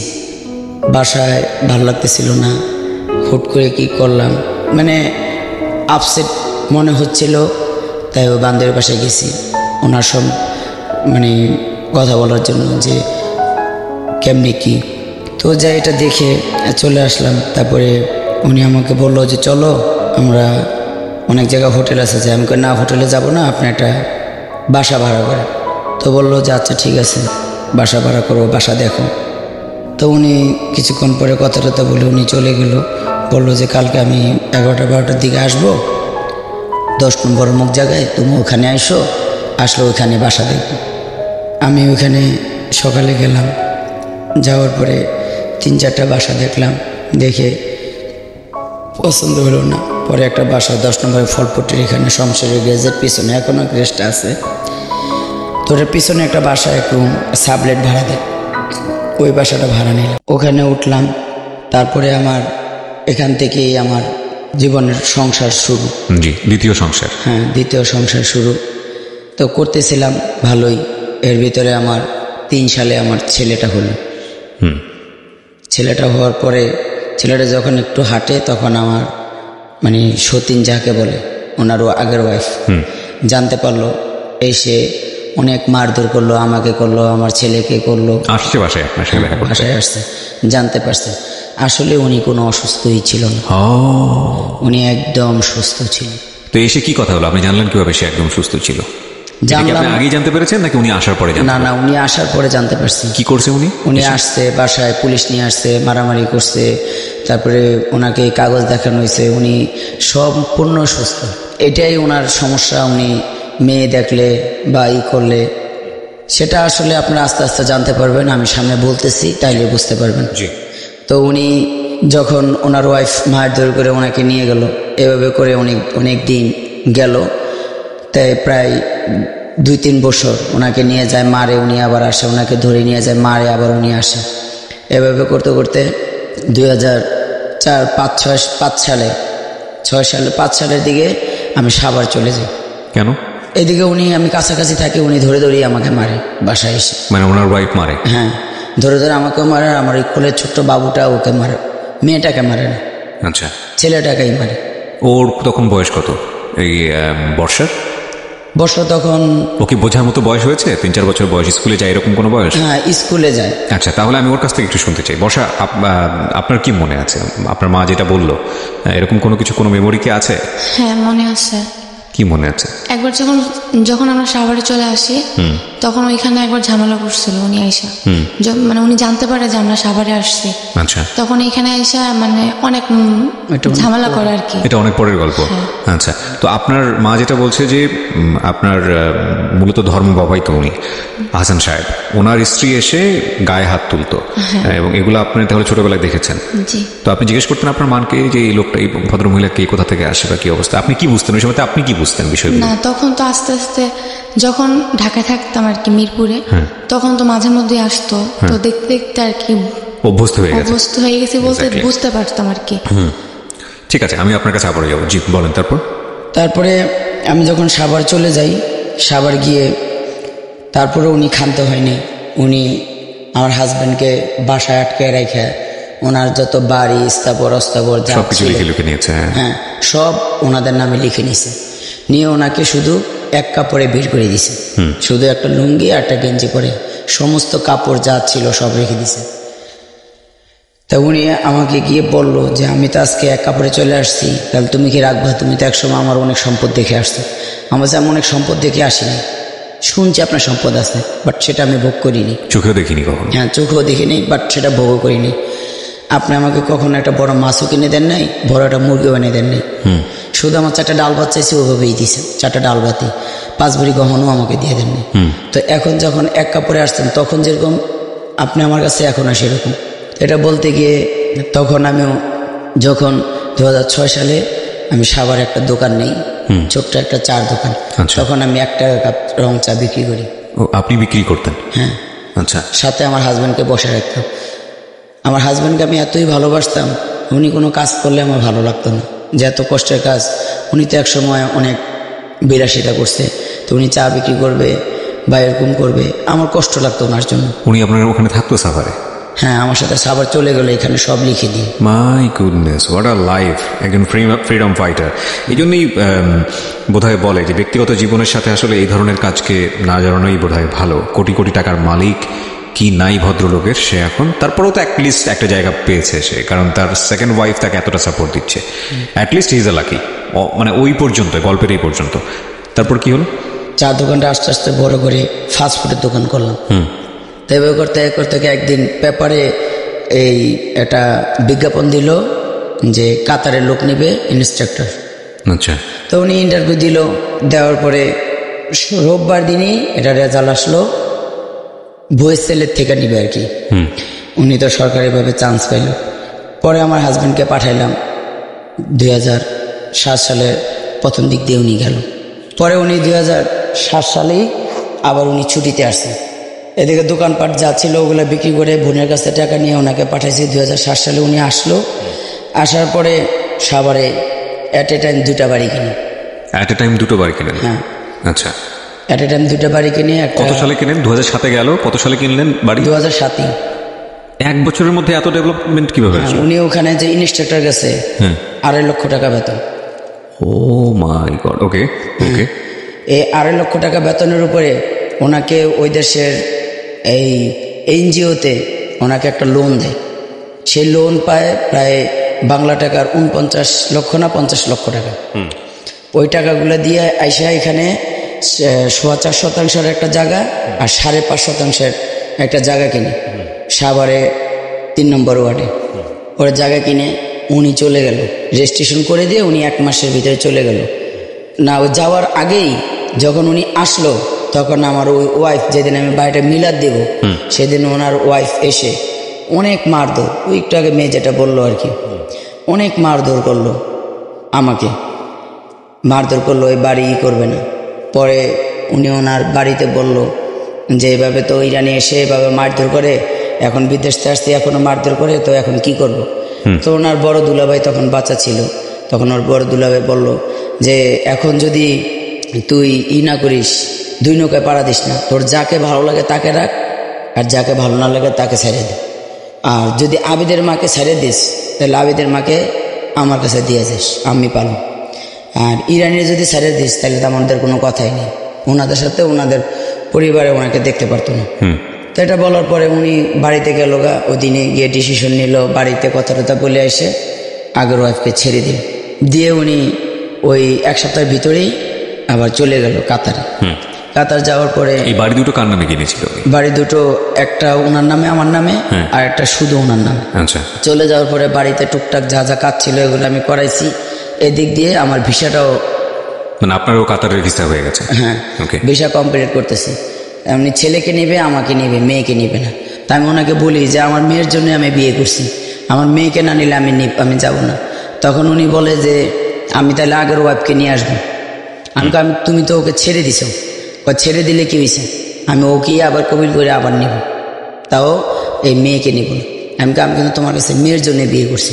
মেয়েকে নেবে না কেন? মেয়েকে পছন্দ করতো? মেয়েকে ওই কোনো দিনও মেয়েকে ডাকেনি, কোনো দিনও মেয়ের সাথে কথা বলে নেই। এমনকি কোনো দিনও মেয়েটাকে বলে নাই যে আম্মু বা বর্ষা বা এদিকে।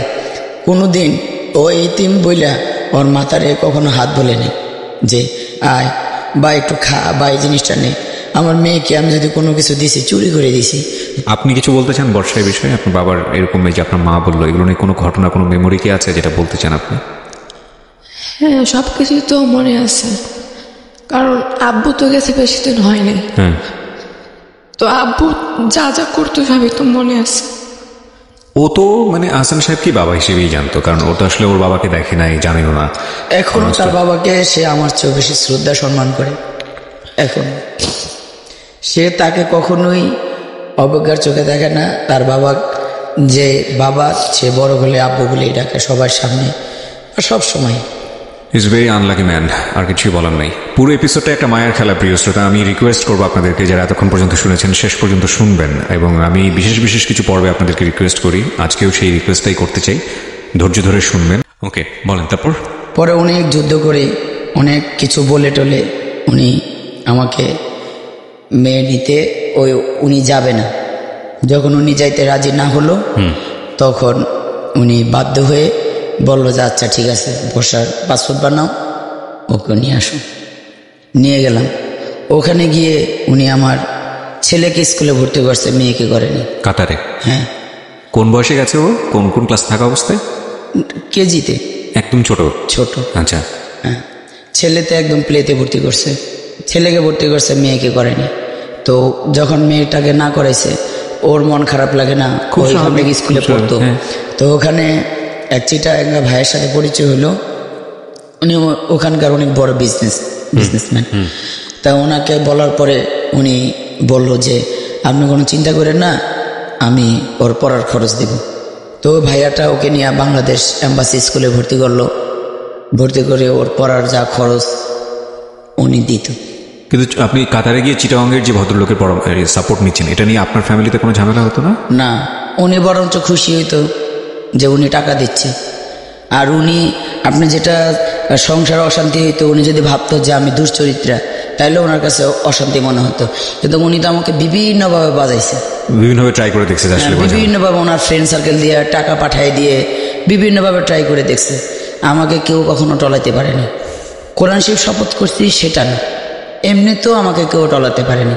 পরে এভাবে করতে করতে কিছুদিন আমি ঘরে থাকার পরে আমি বললাম যে আমার এভাবে ভালো লাগে না, আমার একটা চাকরি বাকরি ধরাই দাও, বাসায় কাজ হোক, যেই কাজ হোক। পরে বললো যে কি কাজ করবো? পরে আমি বললাম দেখো কি কাজ করা যায়। এর ভিতরে 6 মাস হওয়ার পরে আমরা যে ফ্ল্যাটে থাকি, এটা একটা বাংলাদেশি অ্যাম্বাসি সেটা ড্রাইভার ছিল। তো উনি আর কি পুরো ফ্ল্যাটটা পাইছে, 6টা রুম ছিল। তো উনি রুমগুলো ব্যবহার করতে 2টা রুম উনি ভাড়া দিছে। একটা কেরালা নার্স আর একটা আমরা ব্যবহার করতাম, বাকিটি সব উনি ব্যবহার করতো। যে অ্যাম্বাসেডাররা মাঝে মাঝে আসছে, তো এর জন্য উনি পুরো ফ্ল্যাটটা ইউজ করতে 2টা রুম ভাড়া দিছে। পরে উনি করছে কি, আমি ওই কেরালা মহিলাটার, আমার হাজব্যান্ড বা যাদের সাথে থাকতাম কেউই জানতো না। আমার এই মেয়েটা মাঝে মাঝে দেখতো, দেখে বলতো, অত ছোট ছিল, বলতো আম্মু তুমি আন্টির কাপড় চোপড় ধোকে, হয়তো বড় এখন মনে আছে কিনা জানি না। আমি বললাম এমনি তোমার আন্টি তো বাবু হইব, ধুইতে পারে না, আমি ধুয়ে দিই। তো ধুয়ে দিলে কি হয়? ওনার কাপড় ধুয়ে দিতাম, উনি ওইখান থেকে একটা টাকা আমাকে দিত, 400 রিয়াল করে দিত।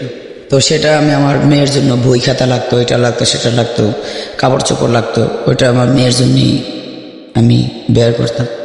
তো এমন করতে করতে উনি যে জায়গায় চাকরি করে, ওইখানকার এক ছেলে আসলো বাসায় দাওয়াত খেতে। আমি বললাম লিঙ্কন আমাকে একটা চাকরির ব্যবস্থা করে দেখো। কি চাকরি করবেন ভাবি? আপনি তো বেশি পড়াশোনাও না, আর ইংলিশও বলতে পারেন না, হিন্দি বলতে পারেন না, কি চাকরি করবেন? তা আমি বললাম যে কোনো একটা চাকরি দেখেন, যদি কারো বাসা বাড়িতেও হয় তাও সমস্যা নেই, টাকার তো দরকার। তো ওইখানে উনি নিয়ে গেল ফ্যামিলি ফুড প্ল্যান, মানে এটা একটা শপ, বিশাল বড় শপ। এই শপে নিয়ে গেল। তা আমার হাজব্যান্ডও গেল, গিয়ে ওইখানে ম্যানেজারের সামনে বললো, ওই লিঙ্কনে বললো যে আমার ভাবি চাকরি করবে। তো উনি বললো যে ওনার এডুকেশন কি?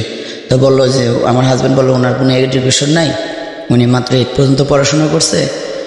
বললো যে এই মাদার ল্যাঙ্গুয়েজে কী হবে, বাসা থাকতে থাকতে কখনো ফাঁসি দিতে যায়, কখনো বিষ খেতে যায়, কখনো অ্যাডনর্মাল হয়ে যায়। তো ওরা এখানে রাখ, যদি ও চাকরি না করতে পারে তখন ওরা বুঝাতে পারবেন তোরা কোনো জায়গায় নেয় না, আমি কী করুন। তো এই কথা বলার পরে উনি বললো, ম্যানেজার বললো যে ঠিক আছে 15 দিন তুই এখানে ট্রেনিং করবি, যদি তুই এখানে চাকরি করতে পারিস তাহলে তোরে আমি ভালো একটা বেতন ধরিয়ে দিব, আর যদি না করতে পারিস তাহলে তো বাদ। তাই ঠিক 1 সপ্তাহ আমি দেখার পরে ওই দিন আমরা 9 জন চাকরি করতাম কাউন্টারে। 9 জনের ভিতরে ওই দিন 5 জনই আসেনি, আমরা 4 জন আসছিলাম। তখন ম্যানেজার স্যার এসে বললো যে উনি হিন্দিতেই আমাকে বলল, তো হিন্দি পুরোটাই বুঝতাম। তো ওকে আমি ভাঙ্গা ভাঙ্গা কিছু ইংলিশ কিছু হিন্দি দিয়ে বুঝাইছি যে হ্যাঁ okay I am now ready. তো ওকে বলার পরে ও বললো যে দেখিস সেখানে টাকা পয়সার হিসাব, কাউন্টার তো লক্ষ লক্ষ টাকার হিসাব প্রতিদিন। আমি বলছি নো প্রবলেম। তো বলছে দেখিস। তো ম্যানেজার আমার পাশে দাঁড়ানো আর একটা বাঙালি পাশে দাঁড়ানো, উনি আবার ওই ম্যানেজার ড্রাইভার ছিল। তো ঠিক আমি সারাদিন, ওই দিন ফ্রাইডে ছিল, সারাদিন এত কাজ করছি। উনি এতটাই হ্যাপি হয়েছে, উনি আমার যা বেতন ধরার কথা ছিল তার চেয়েও আরও 500 রিয়াল বেশি ধরছে। তো আমার চাকরি হয়ে গেল, আমি করতেছি।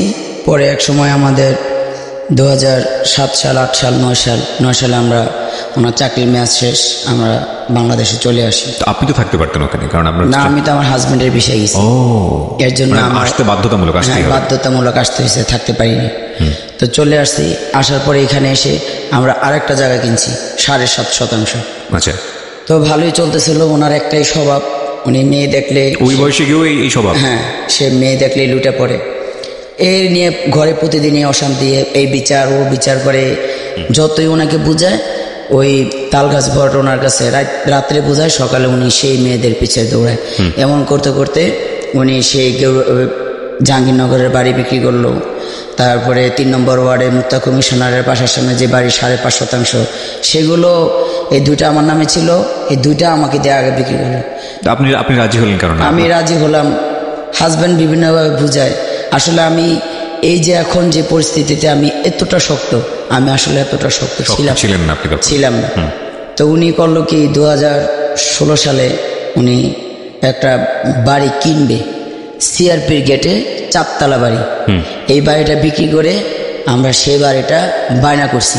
ওটা যখন বায়না করি 16 সালে, তখনই আমি অনেক অসুস্থ। হঠাৎ করে আমি বিছানায় পড়ে যাই কোমর ব্যথায়। আচ্ছা। যখন কোমর ব্যথায় বিছানায় পড়ে যাই, 3 মাস বিছানায়। একদিন এত অসুস্থ হয়ে পড়ছি, উনি আমাকে ডাক্তারের কাছে নেয়ই না। পরে একদিন যখন একদম বাথরুম থেকে উঠে আসতে পারতেছিলাম না, মেয়ে ছেলে ওর বাবা মিলে উঠাই না, আমাকে এনাম ক্লিনিকে নিয়ে যায়। ওখানে অর্থোপেডিক ডাক্তার দেখায়। অর্থোপেডিক ডাক্তার সব টেস্ট করে বলে যে ওনার কোনো অর্থোপেডিক সমস্যা নেই, ওনাকে একটা গাইনি ডাক্তার দেখান। গাইনি ডাক্তার স্বাভাবিক টেস্ট না করেই ধরেই উনি বলছে যে মেবি ওনার ক্যান্সার হয়েছে। মানে কোনো টেস্ট না করি একদম গাইনি ডাক্তার একদম প্রথমেই বলছে যে 100% না, আমি 99% শিওর যে ক্যান্সার। কেন? উনি কি সিমটমে বলছে আমি বলতে পারি না। আচ্ছা। উনি ডাক্তারি ভাষায় ওনার ভাষায় বলছে। আচ্ছা। ঠিক উনি আমাকে বায়োপসি করতে দিল, যে কথা সেই কাজ, আমার ক্যান্সার ধরা পড়লো। মানে প্রথম টেস্টই ধরা পড়লো? হ্যাঁ, প্রথম টেস্টে সাভার এনাম ক্লিনিকে আমার ক্যান্সার ধরা পড়লো। তা অনেকে বলে এনাম ক্লিনিকের রিপোর্ট ভালো না, এর জন্য আমি চলে গেলাম আবার ক্যান্সার হসপিটালে। আচ্ছা। ওখানে গিয়েও সেই রিপোর্ট করালাম, সেই একই রিপোর্ট, ক্যান্সার 2nd স্টেপে চলে আসছে। কত সালে ধরা পড়লো এটা? কত সালে? এই 17 সালের প্রথম দিকে, মানে 16 সাল থেকে অসুস্থ, 17 সালে প্রথম দিকে ধরা পড়লো। কোথায় ক্যান্সারটা? জ্বরের আউটসাইডে, 2nd স্টেজে। হ্যাঁ। এর ভিতরে আমার হাজবেন্ড আজকে 15 দিন আসে না, কালকে 10 দিন আসে না, পরশু দিনই 3 দিন আসে না, কই যায়? বাড়িতে যায় কেন? জমি জমা নেয়, ভাইদের সাথে গ্যাঞ্জাম আছে। হঠাৎ করে ছেলে আর মেয়ে বলতেছে কি, আব্বুর আজকে পিছে পিছে ধরবো। আব্বু কই যায়? এই ঘটনাটা আপনার মেয়ে তো বলতে পারবে, যেহেতু ওরাই ফলো করার কথা বাবাকে। হ্যাঁ, ওরাই ফলো করে। কি হয়েছিল একটু বলেন তো আমাকে বর্ষা। আব্বু হচ্ছে ভাই আম্মুকে ফোন দিছিল যে আবিদের সাথে দেখা করবে। তারপরে হচ্ছে আবিদের তো ফোন ছিল না, পরে আম্মুর ফোন নিয়ে আমি স্ট্যান্ডে গেছি আব্বুর সাথে দেখা করার জন্য। পরে আব্বু আর কি জানতো না যে আমি যাব। আমি আবার আম্মুরে বললাম যে আম্মু আর কি একটু সন্দেহ করতো আব্বুকে। আম্মু মাঝে মধ্যেই বলতো। তাই আমি আবার আম্মুরে বললাম যে আম্মু, কয়দিন পরে তো ঈদ, তো যদি আব্বুর যদি কিছু দেখা করা থাকে বা হয়, যদি কিছু হয়ে থাকে তাহলে আজকেই যাবে মনে হয়, কারণ এত রাত্রে তো গ্রামে যাওয়ার কথা না। পরে বলে যে আচ্ছা ঠিক আছে তাহলে যাও। আম্মু যেতে দিতে চায়নি প্রথমে। আচ্ছা। পরে আম্মুর ফোন নিয়ে পরে আমরা বের হই। আমি আর কি অন্য ভালোভাবে মুখ টুক বাইরে পরে যাই। প্রথমে আবিদের সাথে মানে আমার ভাইয়ের সাথে দেখা করে আব্বু কথাবার্তা বলে। পরে স্ট্যান্ডে একটা মসজিদ আছে, সেই মসজিদে আর কি আব্বু ঈশার নামাজটা পড়ে। পরে হচ্ছে আব্বু বের হয়, আব্বু বের হয়, আমরা বাইরে আর কি দূরে দাঁড়ায় থেকে আব্বুকে দেখার জন্য। পরে আব্বুর পিছনে পিছনে যাই, আব্বু মুরগি কিনছে, মানে বাজার টাজার করছে। তখন হচ্ছে আরো বেশি সন্দেহ লাগলো, যেহেতু বাসার থেকে ফোনই বলে দিছে সে বাসায় যাবে না, আর গ্রামে গেলে তার এখান থেকে বাজার করে নেওয়ার কথা না। তারপরে হচ্ছে আব্বু কি করলো, বাজার টাজার করে একটু ওইখানে একটু ঘুরলো, ফোনে কথা বললো। পরে রোড পার হয়েছে, মজিদপুরের ওদিকে আর কি রোড পার হয়েছে। রিক্সাতে উঠে আব্বু চলে যেতেছে, আর আমরা রিক্সা পাইনি, অটো রিক্সা ছিল তো রিক্সা পাইনি, তাই আর আমরা রিক্সাও নিইনি। তারপরে আব্বুর অটো রিক্সার পিছনে পিছনে দৌড়াইতে আমি আর আমার ভাই গেছি। যাইতে যাইতে হচ্ছে উনি মাঝপথে আবার রিক্সা থামাইছিল, দুধ কলা টলা এগুলো কিনছে। তারপরে আমরা আবার দৌড়াতে অনেক দূর, মানে সেই জায়গাটা আমরা চিনি না আর কি, কখনো যাইনি। তো সেইখানে গেছি, যাওয়ার পরে আব্বু একটা গলি, অনেক বিশাল বড় একটা গলি, অন্ধকার আর কি, ওইখানে আব্বু ঢুকছে, আমরা ফলো করছি। তখন আম্মুকে ফোন দিছি যে আম্মু তুমি, মানে যারা আর কি আব্বুর বিচার করতো সবসময় আম্মুর দোষ দিত, কেউ আব্বুর দোষ দিত না। তাই আমরা আম্মুকে ফোন দিছি যে আম্মু তোমরা সবাইকে নিয়ে দরকার যারা আশেপাশে আসে তাদেরকে নিয়ে আসো, কারণ প্রমাণ তো এখন এরকম তো প্রমাণ পাওয়া যাবে না। তারপরে হচ্ছে আম্মুকে ফোন দিছে, আম্মু আসতে না আসতে আব্বু কি করছে বুঝে গেছে, মানে ওই মহিলাটা বুঝে গেছে যে আমরা আসছি। কারণ আব্বু যখন ভিতরে ঢুকে তখন ওই যে বাসায় ঢুকে সেই বাসায় গেটে ওই মহিলাটা দাঁড়ায় ছিল, আমাদের দেখছে, নিশ্চয়ই মহিলাটা আমাদের চিনতো, তাই ওনার সন্দেহ হয়েছে। পরে আব্বুকে বলছে, তো আম্মুর আসতে আসতেই আব্বু চলে গেছে, মানে মহিলাও নাই আব্বুও নেই। পরে খুঁজতে খুঁজতে এখন আব্বু যেহেতু এই বাসায় আসছে নিশ্চয়ই কিছু না কিছু আছে, এখন কেউ কিছুই বলে না। তো কথা বলতে বলতে চিলাচিলি করতে করতে তখন ওই মহিলাটা বের হয়। বের হওয়ার পরে যেহেতু আমি আব্বু বলেই জানি আমার অধিকারটা সব থেকে বেশি, কারণ আমি তার প্রথম সন্তান ধরতে গেলে, তো আমি মানে ওনাকে বলি, রাগের মাথায় আমি তার সন্তান, অনেক কিছুই বলতে পারি। আমি বলছি আপনি কিভাবে আসলেন, কি কারণে আসলেন, সব জানা শুনে কিভাবে আসলেন, আপনি কি জানেন না তার 2টা সন্তান আছে, তার সংসার আছে? বলে তার তো 2টা সন্তান নেই, তার তো একটা সন্তান, তুই কথা বলিস কেন? না আমাকে বললো তুই তো তার কিছুই না। তখন তো সেখানে আমার কিছু বলার থাকে না। তারপর আমি বললাম যে মানে, পরে বলে আমি সব জানা শুনেই আসছি, কিছু না জেনে আসেনি। তো আমরা ওই পর্যায়ে চলে আসি, কারণ তখন তো আমাদের কিছু বলার থাকে না। এখানে বাসার বাড়িওয়ালাও বলছে যে উনাকে বিয়ে করেই এই বাসা ভাড়া নিছে, এখানে তো আপনার এখানে কোনো কিছু বলার থাকে না আমাদের কাছে। আপনারা জানতে পারলেন যে উনি আরেকটা বিয়ে করেছে? উনি বলছে আমি সব জানি আসছে, আপনার যে ক্যান্সার ধরা পড়ছে তারপরে এর জন্যই বিয়ে করছে। ক্যান্সার ধরা পড়ছে এই কারণে বিয়ে করেছে, এটা 2017 সালের গল্প। আচ্ছা, তারপর কি হলো আপনার কাছ থেকে শুনি আলিয়াজি। পরে উনি আমাকে রাখবেই না, আমি গেলাম আমাদের এলাকার মুক্তা কমিশনারের কাছে বিচার দিলাম, এলাকার সবার কাছে বিচার দিলাম। ওখানে বিচার হলো, সব বিচারে বসে বললাম যে সমস্যা কি। উনি আমার কোনো দোষ দিতে পারলো না, আমি ওনার একটাই দোষ দিছি, ওনার মেইলি স্বভাব আছে। তো উনি বলল যে না আমার কোনো মেইলি স্বভাব নেই। তাই বললো যে কি স্বভাব নেই বলতে পারেন। তারপরে ওনারে আমি সমস্ত উনি কমিশনার বলল আপনার কথার সাথে প্রমাণ দিতে হবে। তাই আমি বললাম যে সবচেয়ে বড় প্রমাণ এই এলাকার বিশিষ্ট মানে গণ্যমান্য লোক সুলতান গাজী, সে একটা প্রমাণ, তার ছেলে বড় প্রমাণ, আমার বাড়ির ভাড়াটা বড় প্রমাণ। পরে বললো যে আপনার কাজের মানুষ সুলতান গাজী বললো হ্যাঁ একটা মেয়ে, আমি ওনাকে বারবার বলছি মেয়েটার সাথে মিশতে না, উনি অনেকবার গেছেন। এবং এই মেয়েটার কোনোদিনই কোনো বাড়ি গাড়ি টাকা পয়সা চাওয়া পাওয়া ছিল না, শুধু আর স্বামীর ভালোবাসাটুকু চাওয়া পাওয়া ছিল। এই ভদ্রলোক কখনোই এই মেয়েটাকে দেয়নি। তো উনি বিচার টিচার সবই করলো, উনি বলল যে আমি এই স্ত্রী রাখবই না। আল্লাহ মাফ করুক, হেদায়েত দিক ওনাকে। ঠিক আছে, আমরা আর নাই বা বলি ওনার সম্পর্কে। এরপরে কি দাঁড়ালো, রেজাল্টটা কি দাঁড়ালো? তারপরে তো বিচার হলো, উনি আমাকে রাখবে না। তা কমিশনার বললো যে আচ্ছা ঠিক আছে, ওনার যে দাবি দাবা চাওয়া পাওয়া দিয়ে দেন। তা উনি বললো যে ওনার 80,000 টাকা কাবিন, এটা দিয়ে দেন। তা আমি বলছি আমার 80,000 টাকা তো কাবিন না, আমি বিদেশ গিয়ে ইনকাম করছি, আমার কিছু গহনা ছিল, সব মিলিয়ে জিলেই তো আমি ওইখানে 8,50,000 টাকা পাবো। তো কমিশনার প্রথম দিন বলল যে ওইটা বাদ, আপনি করেন, লিখিত দেন। পরে লিখিত দিছি, ওইটা এক্সিকিউট হলো, বিচার হলো। কমিশনার বলল যে যাই বাড়ি বিক্রি করছেন এর অর্ধেক টাকা আপনি নেবেন, ওনাকে রাখলেও দিবেন, না রাখলেও দিবেন। উনি আমাকে 3 দিন পর ডেকে বলে যে না, এই বিচার হবে না, সামনে বিচার হবে, আপনাকে কোনো টাকা দেওয়া হবে না, শুধু আপনার কাবিনের টাকা নিয়ে যান, নাইলে আপনি উচ্চতরে যান। মানে কোর্ট করেন বা পুলিশের কাছে? কোর্ট করেন, পুলিশ করেন। পরে আমি ওনাকে রাগের মাথায় বলছি আপনাকে কয় লাখ টাকা ঘুষ দিছে? ঘুষ খেয়ে এটা বলতেছেন আমি অবশ্যই, আজকে আমার পাশে কেউ নাই, আপনি দাঁড়াইছিলেন, আজকে আপনি সরে গেলেন। পরে বিচারে হয়েছিল আমার ওই যে আমি যে চাকরি করছি সেই টাকাটা দিবে, আমার আদৌ সেই টাকাটা দেয়নি। পরে এই 16-17 সালের প্রথম দিক থেকেই আমি ক্যান্সারে ভুগতে আমার এক জায়গা থেকে 6 লক্ষ টাকা লোন করি এই ক্যান্সারের ট্রিটমেন্ট করার জন্য। হ্যাঁ, বলছে যে 9 লক্ষ টাকার বেশি লাগতে পারে, মেডিসিন, অপারেশন, তারপরে কেমো, থেরাপি মিলে ক্যান্সার হসপিটাল থেকে বলছে। তো আমি একটা সমিতির কাছ থেকে 6 লক্ষ টাকা লোন করি। এরা লোনটা এই কারণে দিছে, আমার লেনদেন আমি সবসময় করতাম, আমার ভালো বিদায় এরা লোনটা দিছে। এরা জানতো না যে আমার লোনটা ব্লক হয়ে যাবে।